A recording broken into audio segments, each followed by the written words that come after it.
du coup, il y a plusieurs années, il y a vraiment pas mal d'années,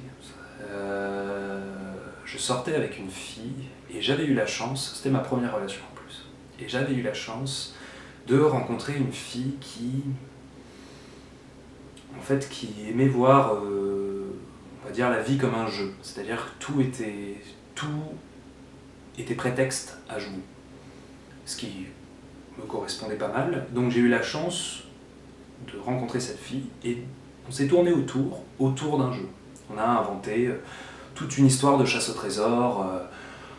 Pour donner des exemples, genre moi j'en étais à aller soudoyer des restaurants en leur disant bon voilà, alors dans 3 jours, si cette meuf elle vient en donnant tel mot de passe, il y a un repas payé que je vous paye par avance en échange, vous lui donnez cette boîte et dans cette boîte il y aura, et ainsi de suite. Et elle de son côté c'était la même chose. Je pouvais recevoir un soir en fait, genre tout d'un coup un ballon qui toque à ma fenêtre, ouvrir et en fait il faut tirer la ficelle sous le ballon, il y a un message et à partir de là il y a toute une énigme pour essayer de comprendre le message qu'elle voulait m'envoyer.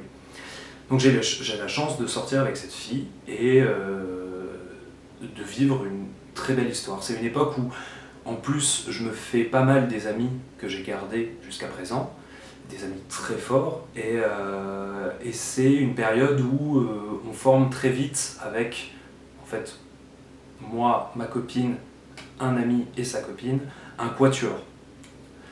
Un quatuor, du coup, un peu un quatuor des 400 coups, c'est-à-dire que ça va être avec eux que je vais faire les plus grosses soirées, ça va être eux avec qui je vais voyager, ça va être avec eux avec qui on va partager plein de choses. Mon histoire avec cette nana, malheureusement, se termine un jour. Elle se termine pour plein de micro-raisons, et on se retrouve à faire ce moment super agréable de juste, on regarde tous les objets qu'on a accumulés avec le temps, tous les objets qui nous font penser l'un à l'autre, et pas forcément on fait le tri, je fais pas partie de ces gens qui ont tendance à dire je te rends tes affaires, rends-moi mes affaires, mais plus on fait le tri de ce qui va nous faire du bien dans le temps, de le garder, et ce qui vaut mieux se débarrasser maintenant parce qu'en fait c'est trop fort ou c'est trop récent. Donc on garde chacun des petits objets que l'autre avait fabriqués ou offerts ou qui rappelaient cette époque de chasse au trésor ou cette époque de quatuor d'amis. Et dans ces objets, j'arrive au moment où je retrouve un tout petit carnet dans lequel en fait elle avait pendant une période écrit toutes les fois où elle pensait à moi. Puis elle me l'avait donné d'ailleurs, et j'avais dû, au verso du carnet, écrire toutes les fois où je pensais à elle. Et puis ce carnet avait ce côté un peu joli. Mais malheureusement, à la fin de cette relation, je me voyais mal garder le carnet. Parce que c'était un carnet qui retranscrivait plus un amour naissant que plutôt des chouettes souvenirs un peu figés dans le temps comme une belle photo. Du coup, ça faisait un peu trop mal, ça remuait un peu trop de choses. Donc j'étais allé la voir en lui demandant si elle voulait récupérer le carnet, et de la même manière que moi, elle a dit non, moi pareil, je vois pas ce que j'en ferais, je vois pas pourquoi je le relirais.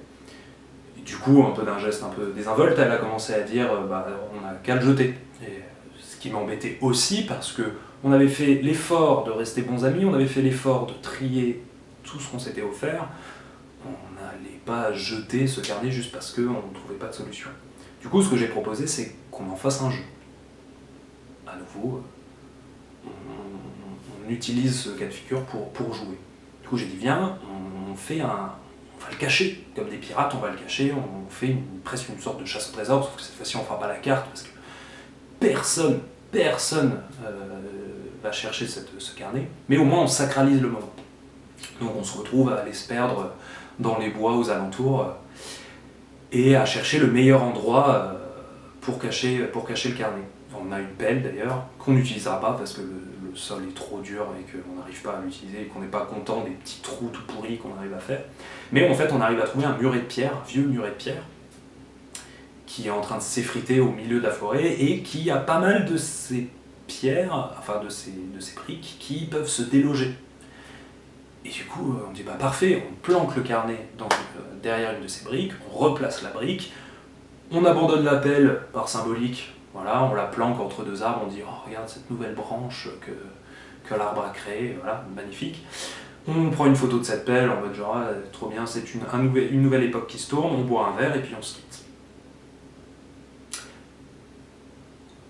De ces 4 potes de l'époque-là, donc, de ces 2 couples, de ma copine, mon ami et sa copine à lui, je suis resté principalement en contact avec le gars. On est devenus très bons amis et je pense même que nos séparations communes ont fait que on a noué des liens plus forts. Et on a commencé à se voir très très souvent. On se voit vraiment au moins une fois tous les 2 mois minimum, maintenant que les distances se sont un peu creusées, les distances géographiques. Et il y a de ça 1 an, on se croise autour d'un bar dans la ville où on s'était rencontrés et en discutant, on reparle de cette période. Et il faut savoir qu'on est tous les 2 des amateurs de la nostalgie, alors pas la mauvaise, mais plus celle de remémorer des chouettes souvenirs, comme je l'ai dit tout à l'heure, c'est-à-dire comme une genre de belle photo. Et je lui parle de ce carnet. En fait, je découvre que je ne lui ai jamais raconté cette histoire de carnet, sans doute parce qu'à l'époque c'était trop vif comme histoire, puis parce que je voulais pas forcément que un ami aille chercher ce carnet, enfin je voulais vraiment qu'il soit oublié. Sauf que là on est 6 ans plus tard, 7 ans plus tard, et avec ce pote on a tous les 2 bu 2 bières, et il me dit mais du coup ça veut dire que le carnet il est toujours dans la forêt, il est toujours dans le mur de briques. Je dis bah ouais. Et il me regarde, on regarde l'heure, et on voit il est 21h, la nuit est tombée, et on fait bah, il me dit on pourrait aller voir juste, enfin si ça te dérange pas. Je dis bah grave en fait, grave, je me sens assez en paix avec cette histoire pour y aller. Du coup vas-y on y va. Alors on fonce chez lui, on va récupérer des lampes torches, on prend quelques bières sur le chemin parce qu'on ne peut pas s'arrêter en chemin comme ça, et on se met en route. Alors on se met en route, mais comme à l'époque j'ai choisi de ne pas faire de carte au trésor, on fait tout de mémoire. Enfin, moi, je fais tout de mémoire. Je lui dis, alors, dans mes souvenirs, on rentrait dans ce petit bois ici qui... C'est compliqué de rentrer parce que dans mes souvenirs, il y avait un grillage, donc on avait dû passer par là. Le muret, c'était un coin de muret, donc voilà. Et on se lance en pleine nuit, à 22h, avec nos lampes torches, à chercher ce coin-là, en n'ayant aucune idée d'à quel point il aurait pu changer avec la végétation. Donc on en a profité, hein. C'était une merveilleuse nuit, on a vu plein d'animaux, on a découvert plein de petits espaces secrets de plein de gens, je pense, vu les déchets qu'on trouvait dans ce petit bois. Jusqu'au moment où on a trouvé le muret en pierre, et en cherchant, on ne trouve rien.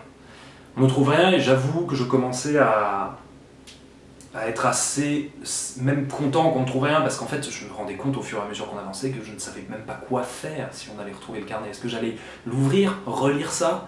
Est-ce que j'allais pas l'ouvrir, mais du coup, un peu étrange? Est-ce que j'allais envoyer un message à mon ex? Qu'est-ce que j'allais en faire, quoi? Qu'est-ce que je cherchais avec ce carnet? Et au dernier moment, alors qu'on commence à se dire, on va laisser tomber, au dernier moment, je me dis, bon, allez, tant pis, ce muret de pierre, je retrouve pas les bons endroits, mais je vais juste bouger les pierres. Et là, j'en bouge une, et en dessous, je déloge des dizaines et des dizaines de fourmis qui partent. Et je vois une sorte de... Au début, j'ai pris ça pour une sorte de billet indien, les billets un peu bleutés, et avec des sortes de dorures argentées, je sais pas trop quoi. Et non, en fait, c'était le carnet qui était qui, comme il était ouvragé sur ses 2 côtés, et avec le temps, l'humidité avait vieilli, toutes les couleurs avaient délavé, et en fait il était là, il était encore là. Et je me suis rendu compte que la cache de l'époque, elle était vraiment nulle. C'était même pas à l'intérieur d'un trou, c'était vraiment presque qu'on avait recouvert le carnet juste d'une pierre. Et il était là. On le retrouve à 23h, ce carnet, qui avait commencé à être mangé par les fourmis, qui avait 7 ans au moins de date, qui avait dû prendre toute l'eau du monde.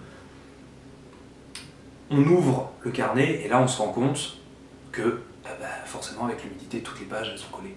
Et tous les textes, ils sont illisibles. Qu'en fait, on se retrouve avec juste la couverture, un pâté de pages de carnet et la couverture. Donc moi je souffre un petit peu, je vous avoue qu'à ce moment-là, j'avais vraiment pas envie de lire, vu l'émotion qui commençait à monter.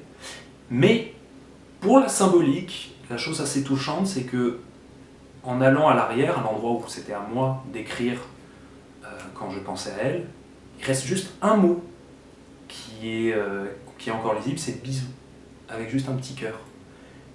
Et c'était suffisant. Je pense qu'à ce moment-là, c'était suffisant. Ça représentait suffisamment une époque pour que je sois satisfait de cette chasse au trésor sans que ça ait trop remué des regrets ou des moments de nostalgie, mais de la nostalgie un peu plus mauvaise. Alors du coup, après le carnet, il y avait la question de est-ce qu'on l'emportait. Forcément, on a décidé que non, parce qu'il n'y avait aucune utilité, encore une fois, c'était pas 7 ans plus tard que j'avais trouvé une utilité à le garder. Donc on a juste reposé la pierre en se demandant combien d'années encore il pourrait tenir avant de vraiment disparaître. Et en partant et en ouvrant un peu la dernière bière, en récapitulant un peu toute l'émotion qu'on avait soulevée, toute la nostalgie qu'on avait rappelée, on s'est demandé la même question qu'à l'époque, avec mon ex-copine, on s'était posé. C'est est-ce que quelqu'un va tomber sur ce carnet et est-ce que quelqu'un va s'imaginer une histoire juste sur le bisou de la fin, avec le cœur.